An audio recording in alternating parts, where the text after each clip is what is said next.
Hola, ¿cómo están? Muy buenos días. Me da, como siempre, muchísimo gusto que me acompañen y me da gusto también poder compartirles pues, las buenas noticias que sí hay con respecto a la pandemia. Ya se aprobó finalmente hace unos días en nuestro país un medicamento contra el COVID, pero ojo, no sustituye a la vacuna y no todos los pacientes pueden usarla. ¿Quiénes sí? ¿En qué casos? Aquí la información.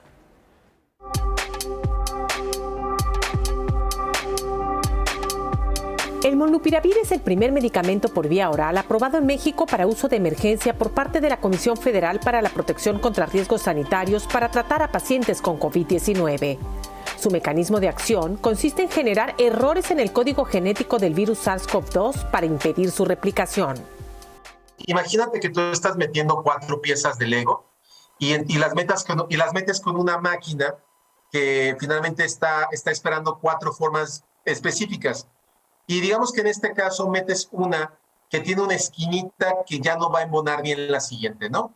Entonces, al meterla, pues la puede meter la maquinaria del virus para hacer la replicación. El fármaco, que requiere de receta médica, no está indicado en menores de 18 años de edad, ya que puede afectar hueso y cartílago de crecimiento. Se recomienda en personas con cuadros leves a moderados de COVID-19 que están en riesgo de desarrollar complicaciones. El estudio MoveOut determinó que el uso de este nuevo antiviral por vía oral reduce la posibilidad de internamiento por pacientes con neumonía grave por COVID, así como de la mortalidad en conjunto. De 14 a 7% es una reducción significativa del 50% en hospitalizaciones junto con mortalidad.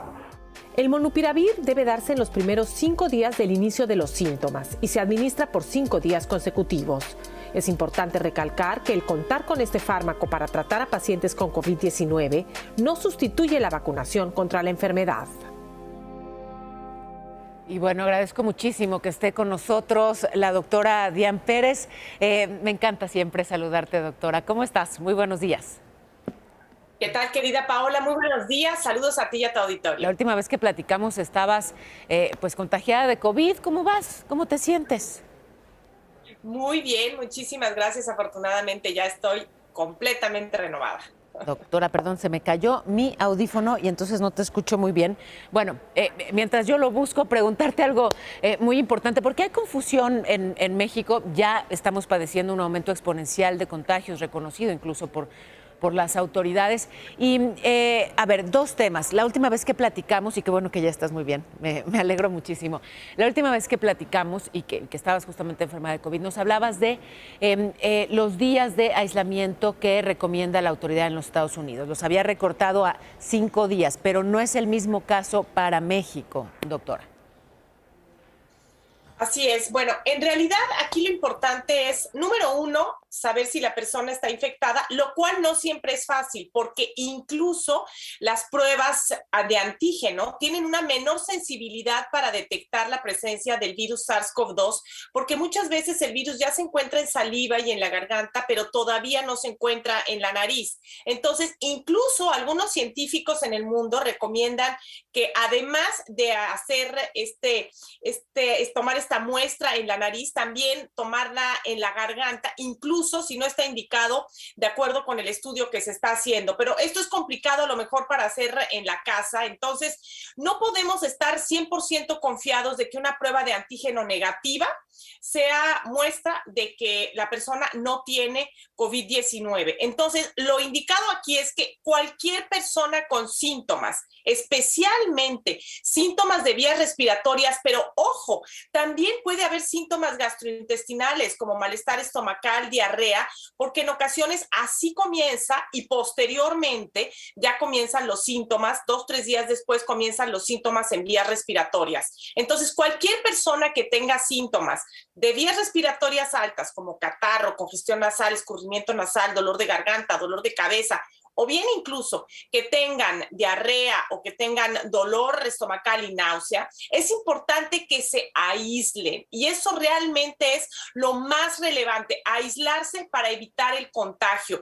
Además, es muy complicado porque Omicron se ha visto que contagia desde 2 días antes y sobre todo, principalmente hasta 3 días después del inicio de los síntomas. Después de eso, se ha visto que hay una disminución en la transmisión. Entonces, por eso es tan importante el aislamiento. La recomendación en general en la mayoría de los países es aislarse durante 10 días cuando una persona tiene COVID-19.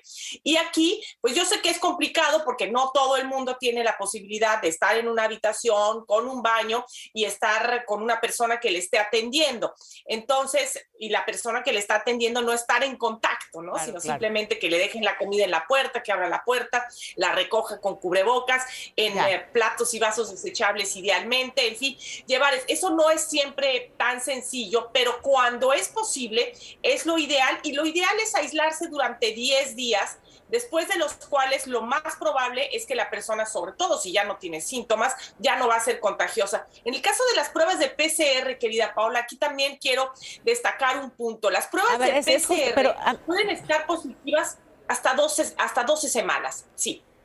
Es que ese es el tema. A ver, bueno, la recomendación internacional, 10 días de aislamiento. Las pruebas, qué bueno que ya lo mencionas. La de antígenos, muchas de las veces hay falsos negativos, sobre todo cuando se trata de Omicron. Pero ya una vez que tuviste la enfermedad, te haces una PCR y puedes saliendo positivo varias semanas después.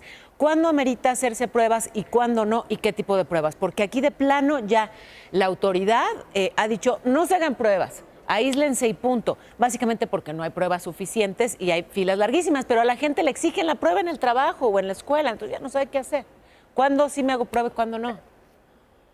Claro, cuando te exigen una prueba en el trabajo, porque la realidad es esa, después de 10 días sobre todo, ya realmente cuando una persona no tiene síntomas, la persona ya no es contagiosa y ya no se necesita demostrar que no tiene COVID-19. Si se llega a hacer una prueba de antígeno después de 10 días, digamos al día 11, lo más probable es que esa prueba de antígeno ya va a salir negativa.